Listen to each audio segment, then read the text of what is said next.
Good afternoon, everyone.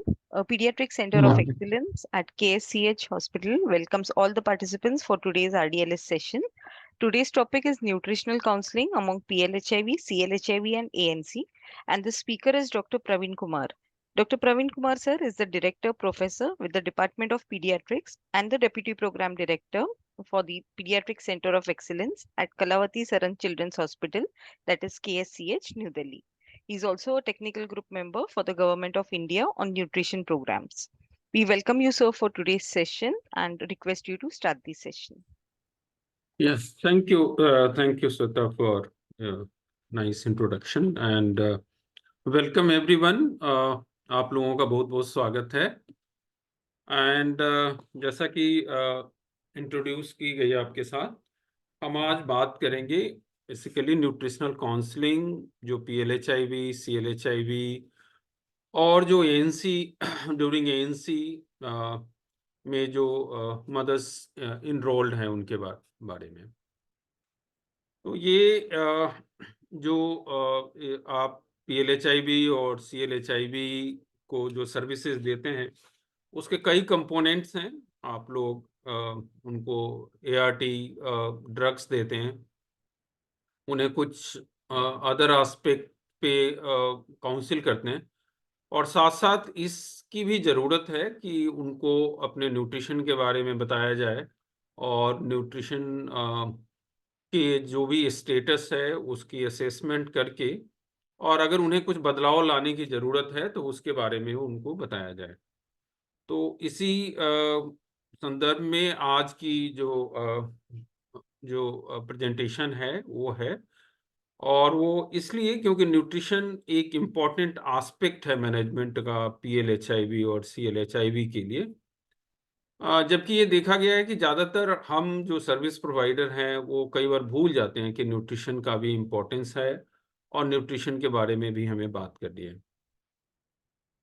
तो वो इसलिए भी ज़रूरी है क्योंकि जैसा आप सभी लोगों को पता है कि माल न्यूट्रिशन या जो न्यूट्रिशन स्टेटस है उसमें जो अंडर न्यूट्रिशन का कंपोनेंट है वो ज़्यादातर PLHIV या CLHIV में काफ़ी बार देखी जाती है और जो कई कारणों से हो सकता है, सेवरल फैक्टर्स रिस्पॉन्सिबल होते हैं उनकी।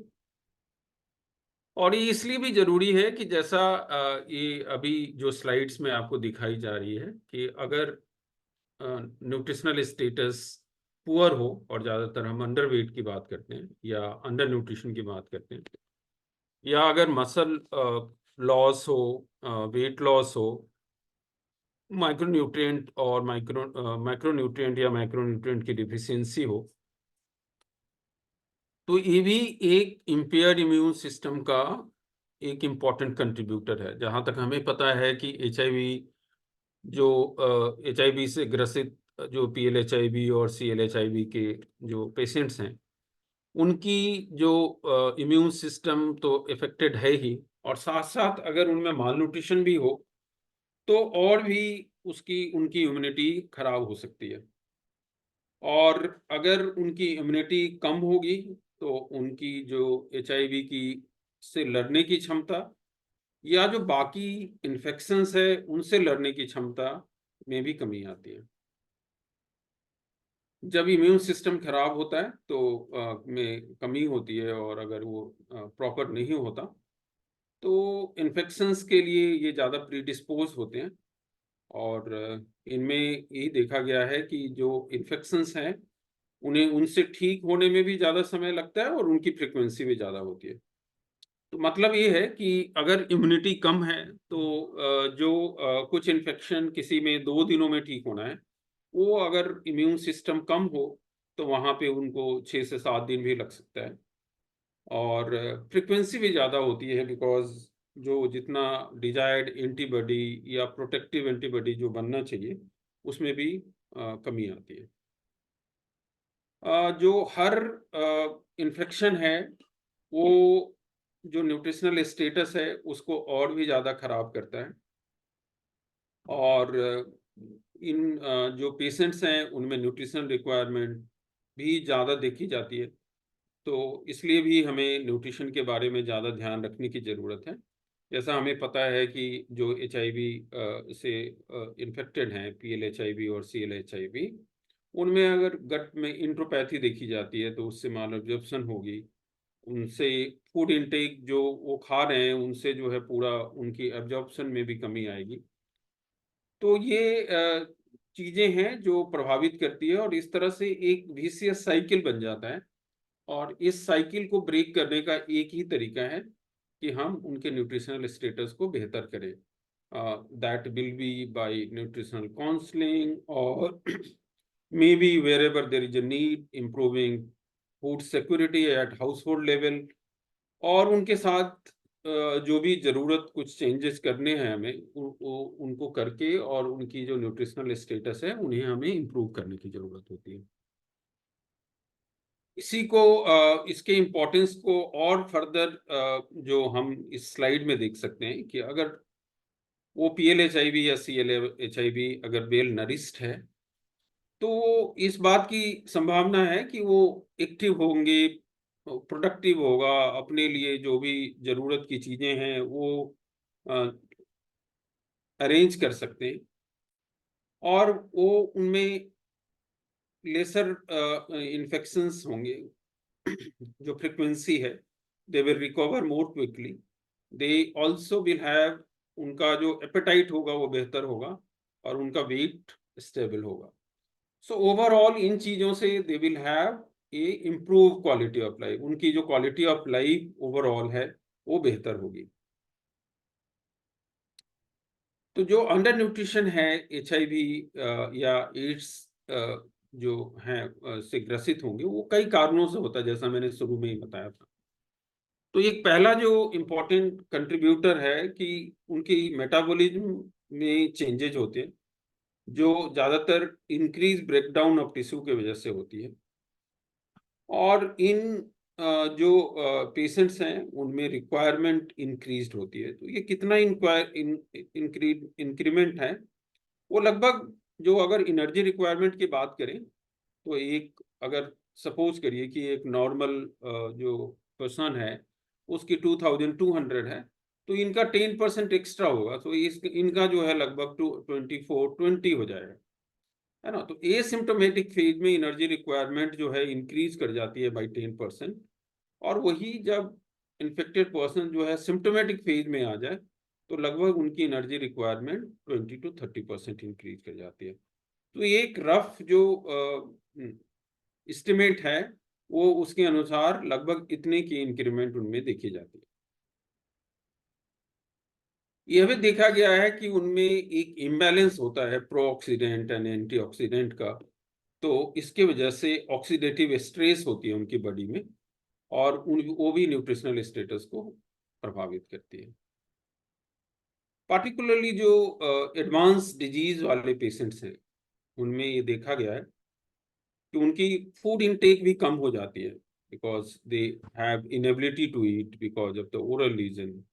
कई बार जब जब तक उनकी न्यूट्रिशनल जब तक इम्यून स्टेटस ठीक है तब तक तो ज़्यादा प्रभावित नहीं होती, बट अगर इम्यूनिटी कम हो तो उसकी वजह से उनमें पेनफुल ओरल अल्सर्स और कैंडिडियासिस भी देखी जाती है। तो उनके जो माउथ और थ्रोट है वहाँ पे ओरल अल्सर्स और कैंडिडियासिस अगर होने से उनमें इनएबिलिटी टू ईट होता है। दूसरा, उनमें ये भी देखा गया कि लॉस ऑफ एपेटाइट है due to HIV infection and associated fatigue, depression, changes in the mental status. Food insecurity इनमें ज़्यादातर कॉमनली होती है, पॉवर्टी भी होती है, बिकॉज वो नॉर्मल जो लोग हैं पार्टिकुलरली एडवांस वाले जो PLHIV और CLHIV है वो उसी तरह से काम नहीं कर सकते जैसा जो हेल्दी या जो अच्छे न्यूट्रिशन वाले लोग हैं जो अनइन्फेक्टेड हैं। इनमें अपॉर्चुनिस्टिक इन्फेक्शंस कॉमन है, जैसे TB, तो वो फर्दर लॉस ऑफ एपेटाइट करता है, या अगर उन पेशेंट्स में कुछ अदर अपॉर्चुनिस्टिक इन्फेक्शन जिससे डायरिया होता है तो that will cause mall absorption, तो वो और भी ज़्यादा उनको प्रभावित करती है। कई बार जो हम मेडिसिन देते हैं उनसे भी उनको nausea, loss of appetite, taste में बदलाव, डायरिया, वोमिटिंग, ये भी देखी जाती है, जो उनके न्यूट्रिशनल स्टेटस को और ज्यादा प्रभावित करती है। एक अगला कंपोनेंट है जो रिड्यूस न्यूट्रिएंट एब्जॉर्प्शन।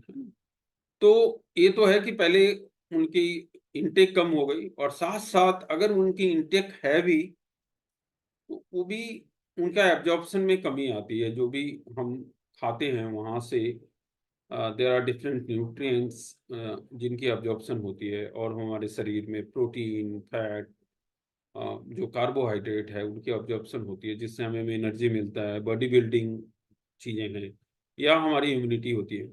बट अगर सपोज करिए कि वो पर्सन है, इन्फेक्टेड है, और उसके आंतों में बदलाव है, उनकी इंट्रोपैथी है, और वो एब्जॉर्ब ही कम हो रहा है, तो अल्टीमेटली उनके शरीर को वो चीजें अवेलेबल नहीं होंगी, और उनकी जो इम्यूनिटी है वो और ज्यादा प्रभावित होगी।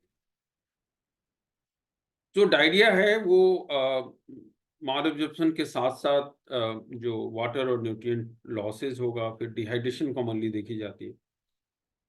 एंड कुछ जो मेडिकेशंस है, ये तो डिजीज की बात हो गई। कुछ मेडिकेशंस जो हम उनको देते हैं, कुछ जो भी उनके मैनेजमेंट के लिए, कई बार वो मेडिसिन्स भी जो न्यूट्रिएंट एब्जॉर्प्शन है उसको प्रभावित करती है।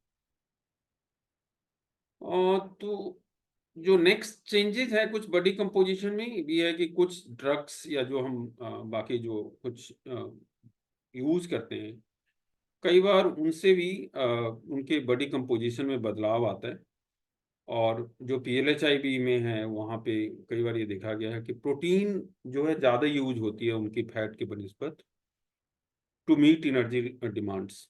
तो इसकी वजह से क्या है, प्रोटीन ब्रेकडाउन इनमें ज़्यादा होता है, और वाइल उनकी फैट जो है वो जमा होती रहती है, तो बॉडी कंपोजिशन में भी फर्क पड़ता है।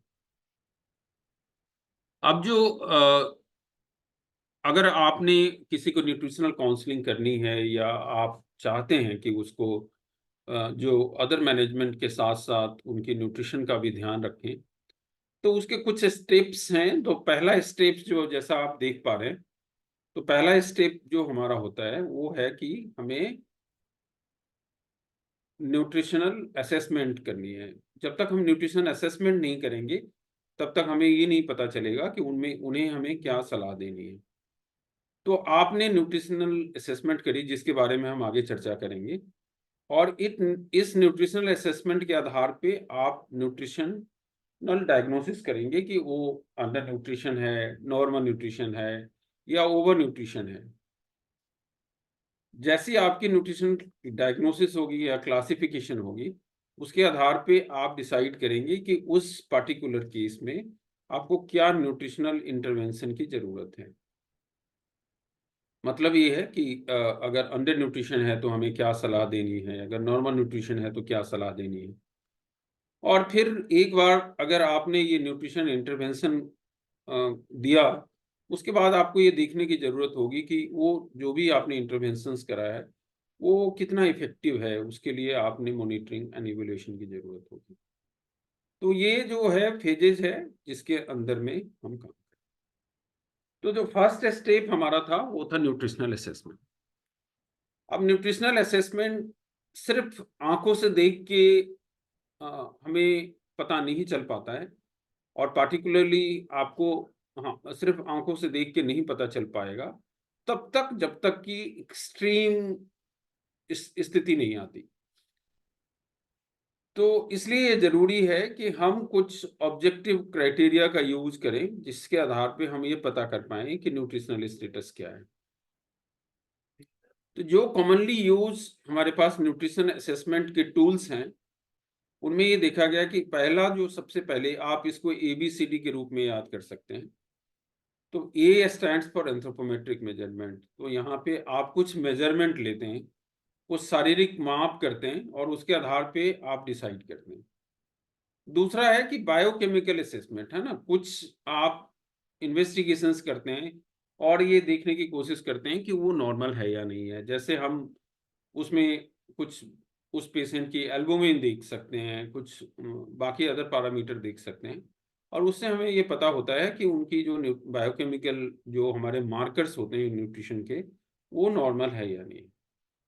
थर्ड जो असेसमेंट का फेज होता है वो तो उसको बोलते हैं हम क्लिनिकल असेसमेंट। अगर आपने बच्चे में या एडल्ट में ये देखा कि पैलर है या नहीं है ना, आपने आंखों में देखा कि बच्चे में एनीमिया लग रहा है या नहीं लग रहा है, या एडल्ट में आपने उसको एग्जामिन किया कि कोई उनमें और बदलाव तो नहीं है न्यूट्रिशन से रिलेटेड, जैसे हम हाइपर पिगमेंटेड नकल्स देख सकते हैं विटामिन B12 डिफिशियंसी के लिए, क्वालिनिकिया देख सकते हैं आयरन डिफिशियंसी में, तो कुछ कुछ ये चीजें हैं।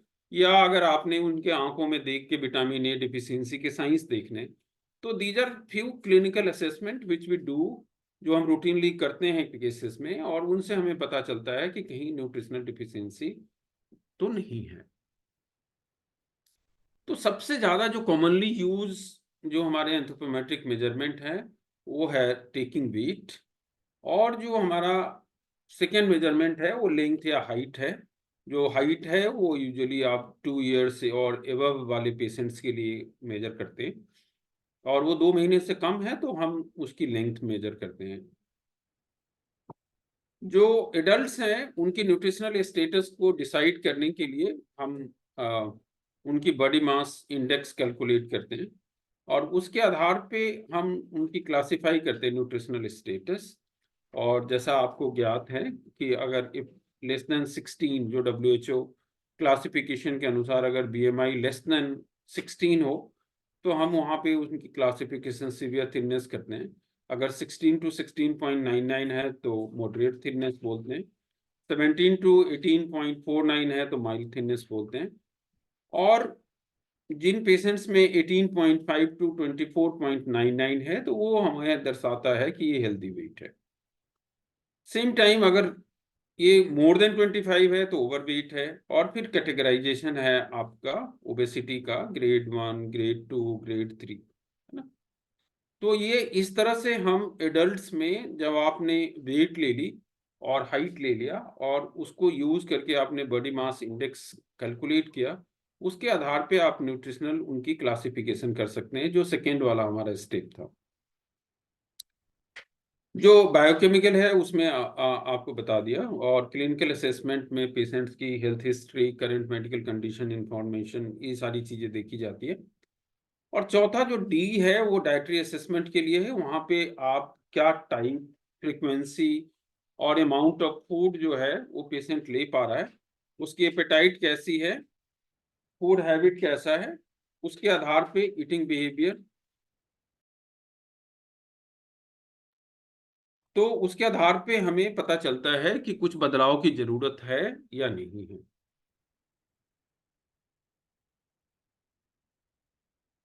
तो क्लिनिकल असेसमेंट में जो पर्टिकुलरली जो PLHIV और CLHIV के जो पेशेंट्स हैं, उनमें कुछ पर्टिकुलर क्लिनिकल जो असेसमेंट है वो ज़्यादा इम्पोर्टेंट है। और दीज आर कि आप ये पूछें कि उनको निगलने में कोई दिक्कत तो नहीं हो रही है, कोई डिस्फेजिया तो नहीं है। आप क्लिनिकल एग्जामिन करें कि कोई ओरल थ्रस या ओरल अल्सर सोर तो नहीं है। फीवर के लिए देखें, एनीमिया जो है वो आपको देखना है कि क्लिनिकली कुछ एनेमिक तो नहीं लग रहा, और अगर एनेमिक लग रहा है तो उसकी डिग्री क्या है, मॉडरेट है, सीवियर है। विटामिन ए की डिफिशियंसी आप आंखों में देखते हैं, अदर विटामिन जो हाइपर पिगमेंटेड नकल और इस तरह की चीजें आपको हेल्प करती है ये जानने में। और कुछ और भी जो क्लिनिकल असेसमेंट है पर्टिकुलरली जो हमें इन बातों को इंडिकेट करता है कि कहीं ऐसा तो नहीं है कि कुछ वो अपॉर्चुनिस्टिक इन्फेक्शन के तरफ जो है हमें इंडिकेट करता है, पर्टिकुलरली ट्यूबरकुलोसिस की संभावना हो या बाकी कुछ अपॉर्चुनिस्टिक इन्फेक्शन हो। डाइटरी असेसमेंट में मोस्ट ऑफ टाइम जो आपको हेल्प करती है वो दो तरह की चीजें हैं। एक तो 24 आवर्स डाइटरी रिकॉल करते हैं, और कई बार 24 आवर्स डाइटरी रिकॉल के साथ अगर आप फूड फ्रिक्वेंसी भी ऐड करें तो वो आपको हेल्प करती है कि उनकी डाइटरी डाइवर्सिटी कैसी है, वेदर इट इज गुड और नॉट। So that we both 24 hours dietary recall and food frequency questionnaire आपको करना चाहिए जब उनको उनकी डाइटरी डाइवर्सिटी के बारे में आपको पता करना है। तो हमने थर्ड जो स्टेप है हमारा वो है न्यूट्रिशनल डायग्नोसिस, कि आपने न्यूट्रिशनल असेसमेंट कर ली और उसके बाद आपने डायग्नोसिस करी, सेकेंड जो स्टेप है, सॉरी मैंने थर्ड बोला आपको, कि जो भी न्यूट्रिशनल असेसमेंट आपने ABCD के आधार पे किया, उसके आधार पे आपने आइडेंटिफाई करना है कि आपका जो है जो पेशेंट है CLHIV या PLHIV, वहाँ पे उनको कुछ इंटरवेंशन की ज़रूरत है या बिल्कुल नॉर्मल है। अगर इंटरवेंशन की ज़रूरत है तो आपने जो क्लासिफिकेशन है आपकी या जो न्यूट्रिशनल डायग्नोसिस है, उसके आधार पे आप डिसाइड करेंगे कि क्या एप्रोप्रिएट इंटरवेंशन है। तो ये जो न्यूट्रिशनल इंटरवेंशन है, उसमें हमारी जो ये कोशिश होती है कि हम उनको ऐसी सलाह दें जिससे उनकी ओवरऑल न्यूट्रिशनल स्टेटस इम्प्रूव हो, और जो PLHIV या CLHIV है, उनकी हेल्थ, उनकी न्यूट्रिशनल स्टेटस इम्प्रूव होके नॉर्मल की तरफ आ जाए, ताकि वो अपनी रिस्पॉन्सिबिलिटी, अपनी हेल्थ का ध्यान रख पाए। जो एक बार जब हमने उनको जब ये इंटरवेंशंस बता देते हैं, उसके बाद जो है भी मॉनिटर और फिर उसको एक फॉलोअप के लिए बुलाते हैं, ताकि ये देख पाएँ कि जो भी हमने उनको सलाह दी, जो भी हमने उनसे चेंजेस बताए, वेदर इट इज़ वर्किंग और नॉट, उसके लिए। तो हमने प्रीवियस स्टेटस से कंपेयर करते हैं और फिर डिसाइड करते हैं कि उनमें क्या बदला। तो मैं आपको बता चुका हूँ कि एसिम्प्टोमेटिक फेज में, स्टेज में बाय अप्रॉक्सीमेटली 10% उनकी हायर एनर्जी रिक्वायरमेंट होती है, और जब वो सिम्प्टोमेटिक फेज में चले जाते हैं तो वहाँ पे 20 to 30% जो भी उनके एज और जेंडर के लिए डेली रिक्वायरमेंट है, उससे उनकी रिक्वायरमेंट ज़्यादा हो जाती है। तो जो प्रोटीन की रिक्वायरमेंट है, वो यूजुअली डिफरेंट नहीं है दोज इन्फेक्टेड विथ HIV। तो वो अप्रॉक्सीमेटली आपने कैलकुलेट करना है, तो एज वाइज थोड़ा वेरी करता है, बट आप रफ कैलकुलेशन के लिए आप 1 ग्राम पर केजी पर डे आप अगर यूज करें तो वो लगभग वो आपको आइडिया देती है कि कितनी रिक्वायरमेंट है पेशेंट की। अब कई जो चीज़ें हैं, जैसा हमने बात की कि प्रोटीन ज़्यादा यूटिलाइज होता है इनका, और प्रोटीन की रिक्वायरमेंट हमने इंश्योर करनी है कि प्रोटीन का रिक्वायरमेंट भी पूरा कर रहा हो। तो हमने उनको जब सलाह देते हैं तो कुछ जो अवेलेबल प्रोटीन के सोर्सेज हैं, उसके बारे में बतानी है कि अगर वो नॉन वेजिटेरियन फैमिली है तो वो एग यूज कर सकते हैं। अगर वेजिटेरियन है तो मिल्क, बेसन, soybean, dal etcetera they can use, और जहाँ पे नॉन वेजिटेरियन है वहाँ पे मीट यूज कर सकते हैं। तो हमने कुछ जो सोर्सेज हैं जहाँ पे प्रोटीन रिक्वायरमेंट जिन जिन पार्टिकुलरली फूड आइटम्स में बेहतर हैं, वो एग्जांपल देके बताना है और उनकी इंक्रीज करने के लिए बताना है। अगर फैट रिक्वायरमेंट की बात करें तो जो टोटल एनर्जी है, वो जितनी भी उनकी रिक्वायरमेंट है, उसमें लगभग 20 to 30% जो एवरेज है वो that should be provided by fat. जो जो भी फैट की उनकी इनटेक है, लाइक घी, बटर, ऑयल्स, तो इससे जो टोटल रिक्वायरमेंट है उसका 20 to 30% जो है वो इन सोर्स से आना चाहिए। बट एक जो और एडिशनल चीज़ें हमने ध्यान रखनी है कि 50% ऑफ जो टोटल फैट उनकी कंजम्पशन हो, वो that should be the source where we have good essential fatty acid. तो ये एडिशनल हमें ध्यान रखने की ज़रूरत होती है। जो माइक्रो न्यूट्रिएंट्स है उसके रिकमेंडेड डेली अलाउंस हैं, सब आप याद नहीं रख पाएंगे। सो ये ICMR की जो रिकमेंडेड डेली अलाउंस है, पहले 2022 में उन्होंने अपडेट किया था, और अभी रिसेंटली फ्यू डेज बैक उनकी जो 2024 की भी जो RDA है, वो अभी अपडेटेड भी अवेलेबल है, वो आप डाउनलोड कर सकते हैं ICMR की साइट से।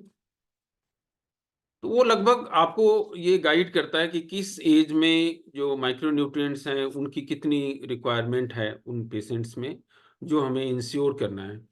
और जहाँ भी हमें ये लगता है कि diet alone will not be able to no meet the requirement of RDA, तो उन जगहों पे हमें कुछ सप्लीमेंट की ज़रूरत होती है।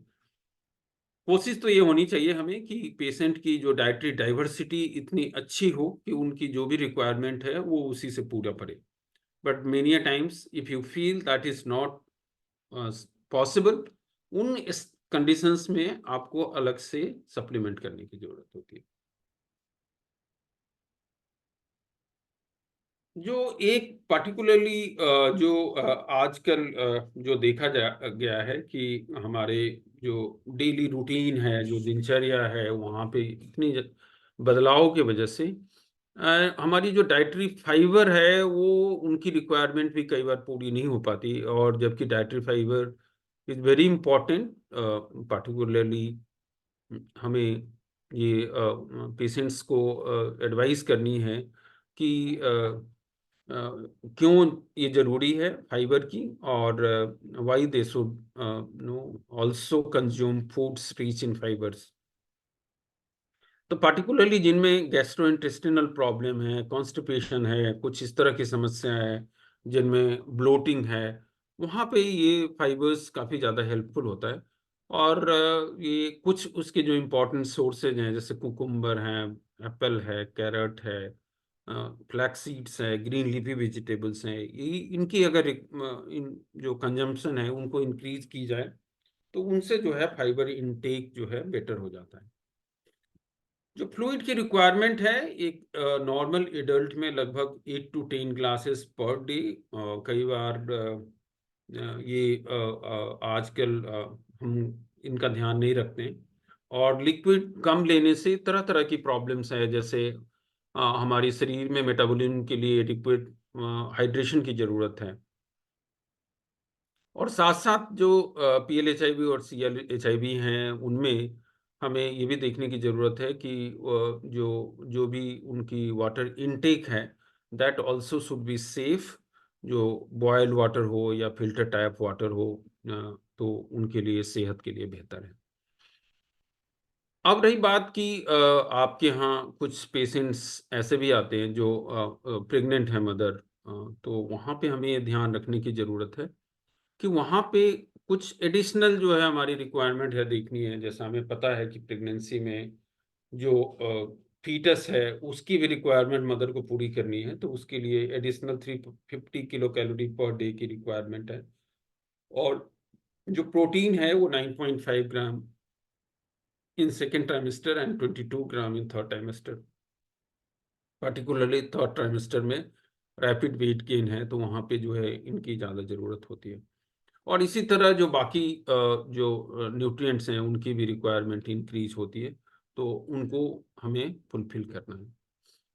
तो ड्यूरिंग प्रेगनेंसी पर्टिकुलरली न्यूट्रिशन का इसलिए भी ज़्यादा हमें ध्यान रखने की ज़रूरत है, ताकि वो वेल नरिश्ड मदर हो, तो ताकि वो healthy child with normal weight deliver कर सके।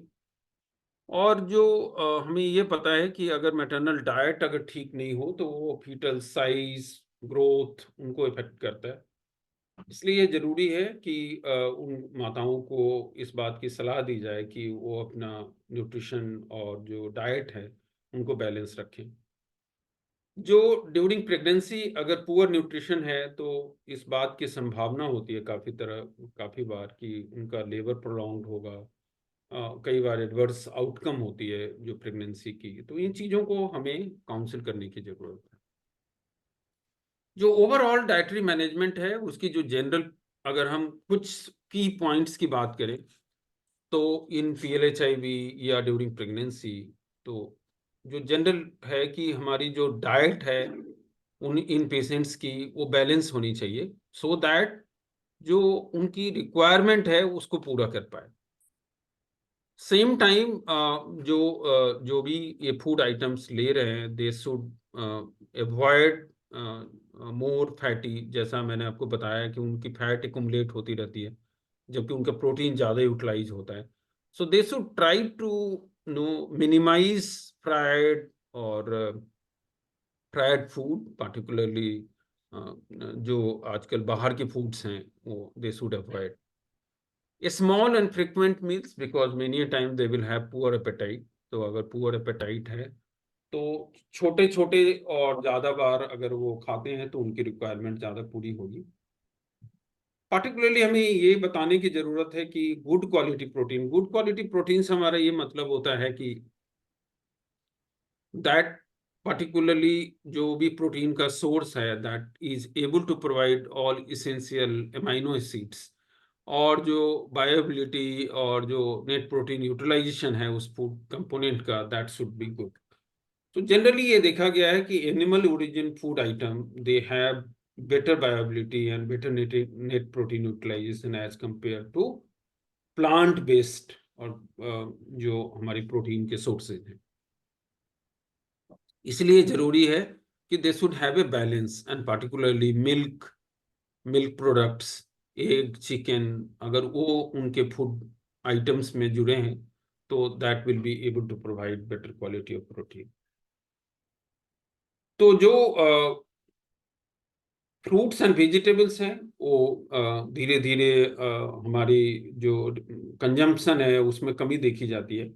तो इन्हें ये बताने की जरूरत है कि why it's important to take 5 to 6 servings of fruits and vegetables, because जो फ्रूट्स एंड वेजिटेबल है they are important source of vitamins, micronutrients, and that is important for their immunity.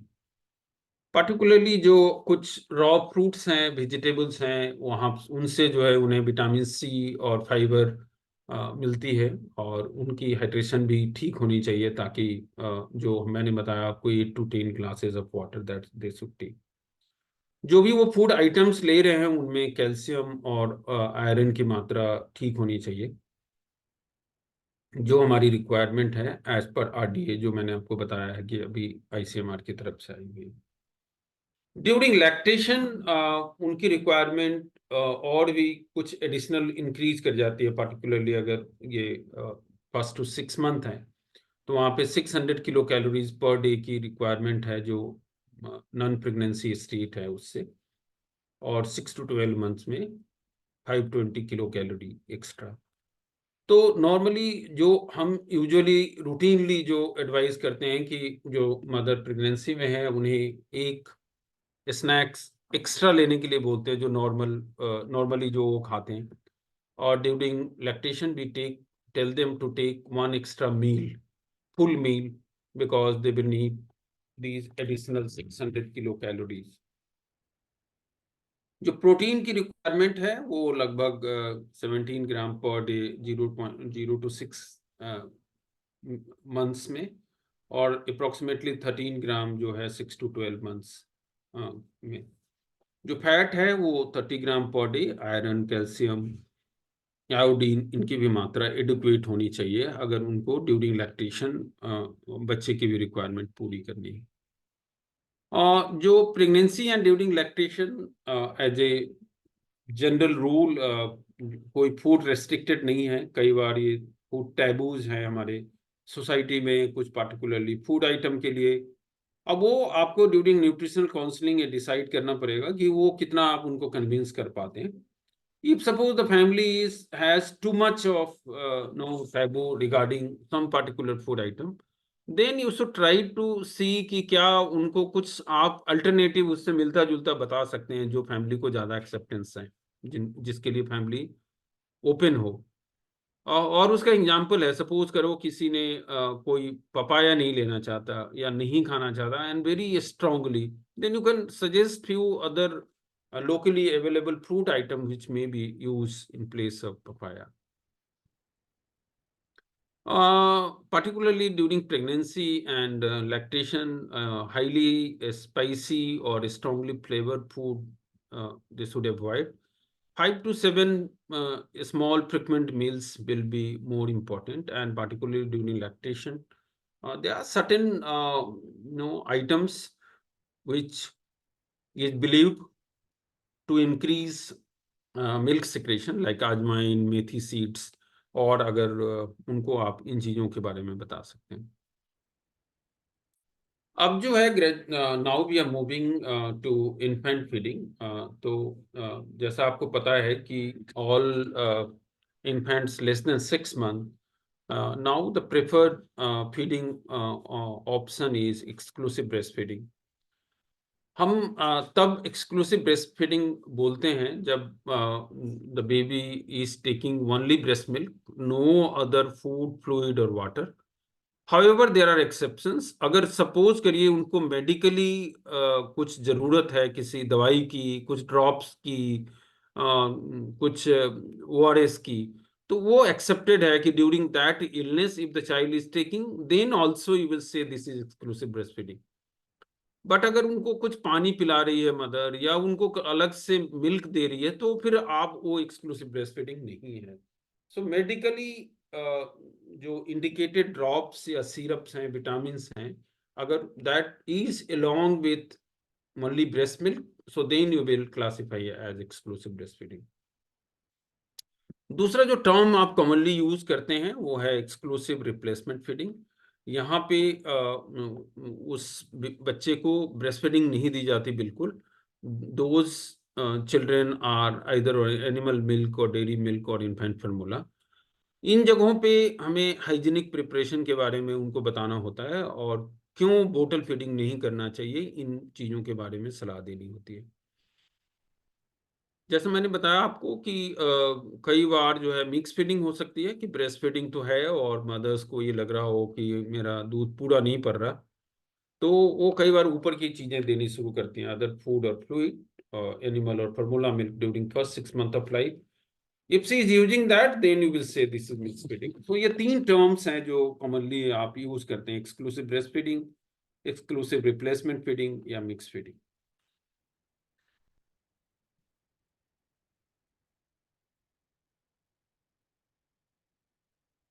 Now जो हमारी जो HIV एक्सपोज और infected infants हैं less than 6 months, अब हमारी बीच में जो है जैसा आपको पता है 2016 WHO गाइडलाइन जो जब अपडेट हुई, उस समय based on what ever evidence थी हमारे अनुसार, वहाँ पर एक मेजर बदलाव आया।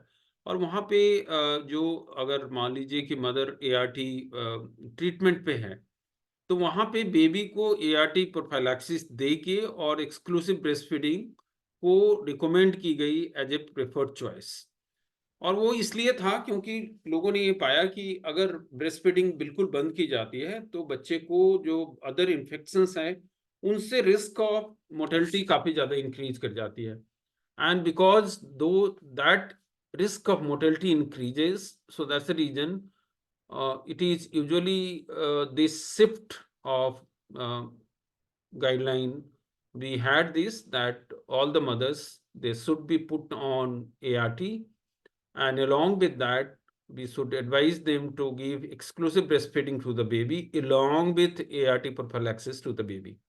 So that is the most important message or change which we all know that has happened in recent past. कई सिचुएशन में ये हो सकता है कि एक्सक्लूसिव ब्रेस्ट फीडिंग पॉसिबल नहीं है, जो मैटरनल डेथ है, सिकनेस है, ट्विंस है। In those cases, exclusive replacement feeding, that is the best option we have. And अगर सपोज करिए कि the mother is known to be HIV infected, or they should also breastfeed their infant for 6 months, and timely introduction of complementary feeding is usually advised. तो जो breast feeding को बंद करने के लिए जो गाइडलाइन के अनुसार हमारे में यही है कि 12 मंथ तक तो हर मदर को करना चाहिए, एंड आफ्टर 12 मंथ जो है ये ऑप्शन है कि अगर आप ये समझ रहे हैं कि nutritionally adequate and safe diet without breast milk may be provided, in that case the mother may stop their breast feeding. और उनको फिर ART एडेरेंस की जरूरत है, particularly all mothers who are giving breastfeed. We have to counsel them for ART adherence. हालांकि ART adherence सबके लिए जरूरी है, बट particularly जो mothers breastfeed कर रही हैं, infected हैं और breastfeed कर रही हैं, उनके लिए और भी ज़्यादा ज़रूरत है और ART adherence की, बिकॉज अगर ART adherence अच्छा नहीं हो तो इस बात की संभावना ज़्यादा होगी कि उनमें वो अपने बेबी को ट्रांसमिट करेंगे HIV का इन्फेक्शन। तो अभी जो एक्सक्लूसिव रिप्लेसमेंट फीडिंग है वो that is limited to only limited situation and wherever breastfeeding cannot be done, or mother knowing all advantage, disadvantage, everything of breastfeeding, she decides not to breastfeed only in those cases. But then you will have to counsel her what are the risks. If suppose she is not breastfeeding, then what all risk the child will be exposed to. So that is what we have to be. तो आप क्या advantage बताएंगे, ये summarise है इसमें, हमें क्यों her mother को बोलना है कि ब्रेस्ट फीडिंग प्रेफर्ड चॉइस है एंड फर्स्ट चॉइस है along with ART adherence. Because जो ब्रेस्ट फीडिंग है और ब्रेस्ट मिल्क है वो ह्यूमन के अनुसार टेलर मेड है।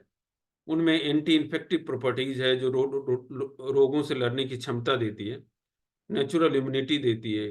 इन बच्चों में जिन्हें ब्रेस्ट फीड की जाती है उनमें एलर्जी की संभावना कम देखी जाती है, उनमें वो breast feeding is more economical, वो साइकोलॉजिकल मदर के साथ बॉन्डिंग ज्यादा बेटर है, और जैसा हमें पता है कि ये नेचुरल कंट्रासेप्टिव भी है।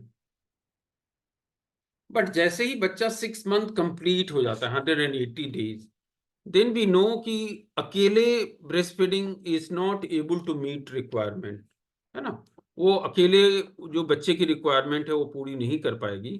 तो इसलिए हमें इस बात की जरूरत है कि उसे हम जो संपूरक आहार जो बोलते हैं, और उसे कम्प्लीमेंट्री फीडिंग इंट्रोड्यूस की जाए। ये कम्प्लीमेंट्री फीडिंग के साथ हमें साथ साथ ये भी ध्यान रखना है कि एक छोटे बच्चे की जो जो स्टोमक की साइज होती है वो लगभग 200 ml के आसपास की होती है। तो अगर हम बहुत ज़्यादा थीन अगर उसको कुछ खाना खिलाएं तो क्या होगा, वो जो लिक्विड है जो उससे या जो पानी है उससे भर जाएगी उसकी पेट, और जो रिक्वायरमेंट है वो पूरी नहीं पड़ पाएगी। और अगर बहुत ज़्यादा थिक है तो वो बच्चा ले नहीं पाएगा। तो जो इसलिए ये जरूरी है कि जो कंसिस्टेंसी हम दे रहे हैं वो लगभग एडिक्वेट हो, कि ताकि अगर आप उसे एक स्पून में डालें और टिल्ट करें तो लगभग ये इस तरह का जो फिगर दिखाया गया है इस तरह का जो है एक टंग सेपेट उसमें स्ट्रक्चर बने। तो ये दर्शाता है कि ये कंसिस्टेंसी जो ये छोटे बच्चे हैं उनके लिए ठीक है। अगर वो चम्मच से बिल्कुल लगातार गिर रहा है या इतना ज्यादा थिक है कि निकल नहीं रहा, तो फिर वो सही कंसिस्टेंसी नहीं है। जब बच्चा 6 मंथ का होता है तो वहां पे हमें ये ध्यान करना है कि लगभग 2 to 3 टेबल स्पून 2 टाइम्स हमें स्टार्ट करें सॉफ्ट पॉरीज, बेल मैश, वेजिटेबल फीड, और धीरे धीरे ये फ्रीक्वेंसी और जो टाइमिंग है, जो अमाउंट है वो बढ़ती जाती है डिफरेंट एज पे, और उसकी कंसिस्टेंसी या टेक्सचर को में भी बदलाव हम करते जाते हैं। By 12 months, most of these baby they start taking family foods, और जो खुद भी ये स्टार्ट कर लेते हैं खाना। और इन बच्चों को 3 meals प्लस 2 स्नैक्स हमें देने की जरूरत होती है, और जो अमाउंट है लगभग 250 ml कटोरी बॉल जो देते हैं। एक एडिशनल जो जरूरत है और उसे जो है हमें समझने की जरूरत है कि क्यों ये जरूरी है, वो है कि फूड डाइवर्सिटी, है ना।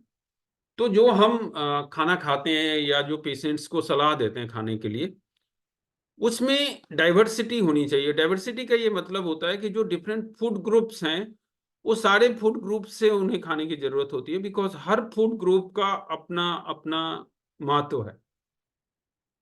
जैसे हम अगर सीरियल्स की बात करें तो वो हमें प्राइमरली एनर्जी प्रोवाइड करती है।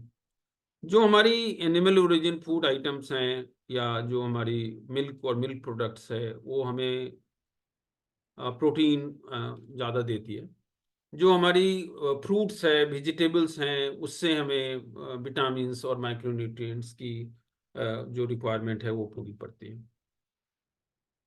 तो जो कई बार है आपने ये पाया कि जो न्यूट्रिशनल स्टेटस है वो कंप्रोमाइज है या एडिक्वेट वेट गेन नहीं है 6 मंथ से ऊपर वाले बच्चों में। So there are certain methods which we can use by which we can enhance the nutritive value of food item. तो वो इस तरह से कर सकते हैं कि ताकि जो वो पॉरीज बना रहे हैं वो मिल्क में बना सकते हैं। हम उसमें कुछ एडिशनल एनर्जी इन्हांसमेंट के लिए कर सकते हैं, या स्प्राउट्स को जो है सुखा के या उनको थोड़ा रोस्ट करके आप उसकी पाउडर बना के उसके फीड में डाल सकते हैं। So these are certain example how they can enhance the value. अब आपने ये सारी चीजें आप दे रहे हैं, तो नेक्स्ट होगा कि आप ये पता करें कि उस बच्चे की विकास या उसकी ग्रोथ एप्रोप्रिएट है नहीं। तो उसके लिए सेम जैसे हमने बड़ों के लिए किया था, एंथ्रोपोमेट्रिक मेजर असेसमेंट जो है हम करते हैं, ताकि हमें ये पता चले कि ग्रोथ और न्यूट्रिशनल स्टेटस कैसा है बच्चे का। और वेट, हाइट, लेंथ, मुआंक, ये चीजें हैं जिससे हमें स्टैंडर्ड से उसको कंपेयर करते हैं, और हम डिटरमाइन करते हैं कि बच्चा नॉर्मली ग्रोथ हो रहा है या उसमें ग्रोथ फेलियर है, ताकि हम ये पता कर पाएं कि अगर ग्रोथ फॉल्टर कर रहा है या ग्रोथ फेलियर है तो वो कैसा है। तो कब कब और क्या मॉनिटर करना है, तो वेट जो है, हर जो एआरटी की विजिट है आपको उनकी वेट लेनी चाहिए और प्लॉट करनी चाहिए। जो लेंथ है दो साल से कम वाले बच्चों का, वो हम हर 3-3 महीने पे लेते हैं। हाइट जो है वो हम 2 साल से ऊपर के बच्चों को लेते हैं, जो 3 महीने 2 to 5 years वाले में एवरी 3 months, एंड जो more than 5 year every 6 month। वो ऐसा हम इसलिए करते हैं क्योंकि जो लेंथ और हाइट का बदलाव है वो धीरे धीरे होता है, जबकि वेट जो है हमारा जल्दी बदलता है। तो इसलिए आप इनको इंटरवल पे मेजर करते हैं। Mid upper arm circumference also, तो जहां भी आपको ऑप्शन है वहां पे आपने करना है। तो आपने जब ये प्लॉट किया तो नॉर्मली हम ये देखते हैं कि ये जो इनकी जो पैरामीटर्स हैं ग्रोथ के, whether they are lying between -2 to +2, है ना। तो हमारा ये देखने का होता है कि वो रेंज ऑफ नॉर्मलसी जो है, जो नॉर्मल जिन बच्चों का जितने जहाँ पे ग्रोथ का होना चाहिए, जैसा आप देख रहे हैं, जो जीरो लाइन है वो मीडियन है, जो ये ऊपर और नीचे जो रेड लाइन है वो +2 और -2 दर्शाता है। तो एक नॉर्मल हेल्दी बच्चे का इसके बीच में होना चाहिए, तो ये हम देखने की कोशिश करते हैं कि उनका काम है। सिमिलरली वेट फॉर एज है बच्चों का, वहाँ पे जैसा कि आपने ये एक देख रहे हैं आप मेजरमेंट कि एक बच्चा है जो 2 साल और 15 दिन का और 8.4 kg है, तो उसे किस तरह प्लॉट की गई है, और वो चूंकि -3 के नीचे वाली -3 की लाइन है उससे भी नीचे है, तो ये दर्शाता है कि उसका सिवियरली अंडरवेट है। और ये इस तरह के अलग अलग चार्ट्स हैं जो अवेलेबल हैं आपके सेंटर्स में भी अवेलेबल हैं। जो 5 to 18 years है वहाँ पे हम आईएपी का बीएमआई चार्ट यूज करते हैं, और जो छोटे बच्चे हैं उनमें हमने डब्ल्यूएचओ स्टैंडर्ड यूज करते हैं। तो जो नॉर्मल गाइडेंस है उसमें है कि अगर 0 to -2 है तो नॉर्मल आप उनकी इंटरप्रिटेशन करते हैं, -2 to -3 तो वो मॉडरेटली होता है, मतलब स्टंटिंग है, अंडरवेट है या वेस्टिंग आप बोलते हैं। अगर लेस देन -3 है तो वो फिर सिवियरली दर्शाता है, severely stunted, severely underweight, severely wasted. तो ये हमारी क्लासिफिकेशन होती है। इसके साथ साथ कई बार अगर आप उसकी ग्रोथ वेलोसिटी या ग्रोथ कर्व को भी मॉनिटर करें तो उससे भी आपको इंफॉर्मेशन मिलती है। एक नॉर्मल अगर बेबी है जिसका ग्रोथ ठीक है, उसकी लगभग ग्रोथ कर्व जो है अप गोइंग होनी चाहिए, है ना। बीच में कभी थोड़ा स्टैटिक हो सकता है, बट अल्टीमेटली उसकी अप होनी चाहिए। यहाँ पे ये जो सेकेंड वाला आप देख रहे हैं ये ग्रोथ फॉल्टरिंग है, बिकॉज स्टैटिक है, वो उसमें जो है कोई वृद्धि नहीं हो रही, तो ये दर्शाता है कि देरी। अगर हम यहीं पे बच्चे को आइडेंटिफाई कर पाए तो हमारे लिए काफी टाइम होता है कि हम उसमें ज्यादा इंटरवेंशन कर सकते हैं। बट अगर आपने यहाँ पे आइडेंटिफाई नहीं किया तो इस बात की संभावना है कि वो बच्चा फिर यहाँ जाके आपके पकड़ में आएगा, लेकिन तब तक थोड़ा देर हो जाता है। तो इसलिए आपको कोशिश करनी है कि उस तरह से करें। तो जो आपने ग्रोथ मेजरमेंट करे उसके आधार पे there are certain indicators which you will be using. Weight for age से जो हमारा मतलब है कि both acute and chronic malnutrition को हम आइडेंटिफाई करते हैं। हाइट फॉर एज से हमें क्रोनिक मालन्यूट्रिशन के बारे में पता चलता है, क्योंकि स्टंटिंग या शॉर्ट स्टेचर हैं, जबकि वेट फॉर लेंथ है जो हमें इन बच्चों में इस बात को आइडेंटिफाई करने में हेल्प करती है कि बच्चे में एक्यूट माल न्यूट्रिशन है क्या। मीड अपर आर्म सरकमफ्रेंस भी यूज करते हैं और वो हमें एक्यूट माल न्यूट्रिशन वाले बच्चों को पहचानने में मदद करती है। और इसके साथ साथ जो बॉडी मास इंडेक्स है वो 5 to more than older than 5 में हम यूज करते हैं क्लासिफाई करने के लिए। तो ये क्लासिफिकेशन ऑफ न्यूट्रिशनल स्टेटस कुछ इस तरह की होती है कि अगर बच्चे में विजिबल सीवियर वेस्टिंग हो, इडिमा हो, या अगर बच्चा मोर देन 5 ईयर है और उसकी बीएमआई लेस देन -3 हो, तो वहां पे हम सीवियर एक माल न्यूट्रिशन की क्लासिफिकेशन करते हैं।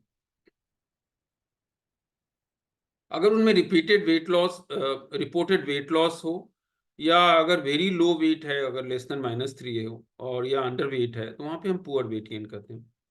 अगर weight for age more than -2 हो और बच्चा गेन कर रहा हो, ग्रोथ कर्व ऊपर की तरफ जा रहा हो, तो हम उसकी क्लासिफिकेशन करते हैं कि ग्रोइंग एप्रोप्रिएटली।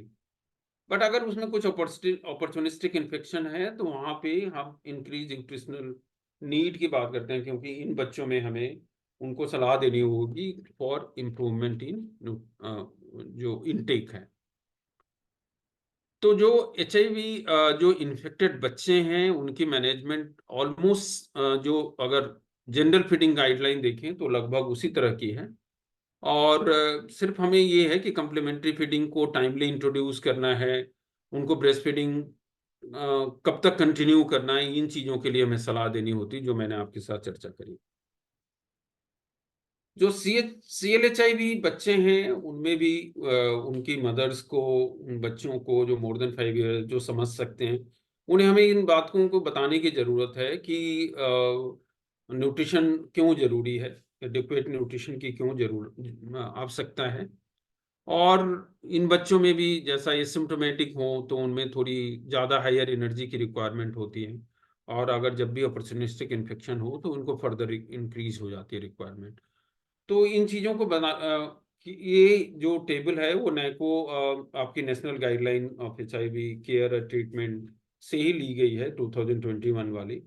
तो आप इसको अपने ART सेंटर पे डिस्प्ले कर सकते हैं, ताकि आपको पता चले कि किस एज ग्रुप में अगर वो बच्चा एसिम्प्टोमेटिक है तो कितनी एडिशनल रिक्वायरमेंट होगी, और अगर वो बच्चा मोर देन सिम्प्टोमेटिक हो जाता है तो उनमें कितनी एडिशनल रिक्वायरमेंट होगी।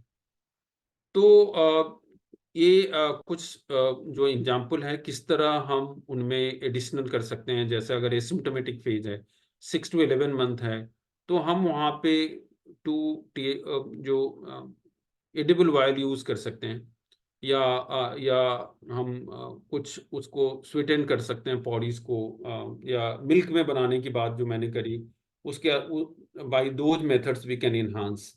उसी तरह जो बड़े बच्चे हैं उनमें एक एडिशनल बनाना, और या एडिशनल थोड़ी स्वीटनिंग एजेंट्स या एडिबल ऑयल यूज करके उनकी कैलोरी को इनहांस करनी है। तो ये कुछ जो हमारी रिक्वायरमेंट जो एसिम्प्टोमेटिक फेज में है 10% इंक्रीज, या अगर सिम्प्टोमेटिक फेज है 20 to 30%, या अगर सिवियरली मालनरिश्ड है वहाँ पे 50% एडिशनल रिक्वायरमेंट होती है। So we have to guide them how they can enhance their total intake. तो डिफरेंट एज ग्रुप के लिए जो है आपको कुछ कुछ ये डिस्प्ले करके रखना है, ताकि आप उनको सलाह दे पाएं कि क्या एडिशनल या क्या चेंजेस करने की ज़रूरत है उनको अपने खाने में। ये बात हो चुकी है। तो और बाकी जो सपोर्टिव मेजर्स हैं जो हमारी नेशनल गाइडलाइन के अनुसार एवरी 6 मंथ हम 5 साल तक के बच्चों को विटामिन ए की सप्लीमेंटेशन देते हैं। जो डीवर्मिंग करते हैं हम एवरी 6 मंथ, जो कोटामेक्सोजोल प्रोफाइलैक्सिस जो हम कंटिन्यू करते हैं। और अगर बच्चे में डायरिया होता है तो जिंक देते हैं हम उनमें 2 वीक्स के लिए।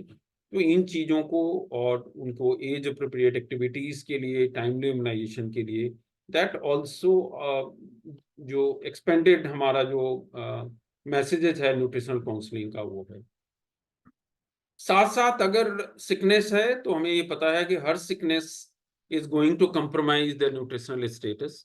सो ये जरूरी है कि हम उनको बताएं कि during sickness how mothers they should take care of nutritional status of the child, for which बच्चे को कंफर्टेबल पोजीशन में विथ पेशेंस स्लोली फीड करना है, स्मॉल अमाउंट ज़्यादा फ्रिक्वेंसी में देनी है, इन चीज़ों की सलाह देनी है हमने, और जो बच्चे की को रीच देना है। और वंस जब बच्चा रिकवर कर जाता है तो वहाँ पे हमें ये feed an extra meal, extra amount, extra rich food, extra patience and extra breast feed.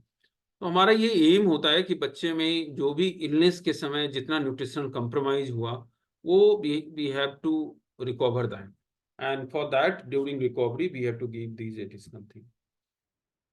जो एक इम्पॉर्टेंट पार्टिकुलरली जो लेस देन 5 ईयर है वहाँ पे हमें food safety is an important issue. तो हमें जो क्लीननेस का बहुत ज़्यादा ध्यान रखना है, रॉ एंड कुक फूड को सेपरेट रखना है, थॉरली उनको क्लीन करना है, और सेफ टेम्परेचर पे रखना है ताकि वो इन्फेक्टेड ना हो, और सेफ वाटर यूज करना है।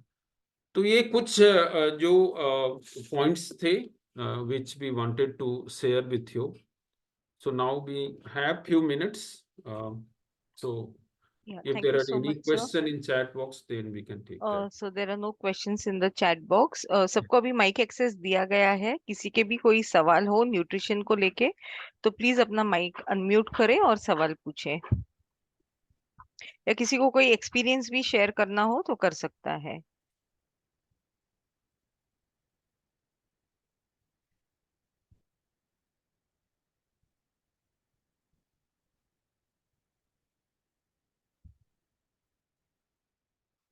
So I don't think there are any questions. Right. Thank you so much, sir, for facilitating this session. Thank you to all the participants for patient listening. आपके कोई भी सवाल हो तो प्लीज हमें लिखिए, या आप PCOE KSCH को भी लिख सकते हैं। Thank you, everyone. We'll conclude this session now. Thank you. Thank you, Thank you, sir. sir. Thank you, sir.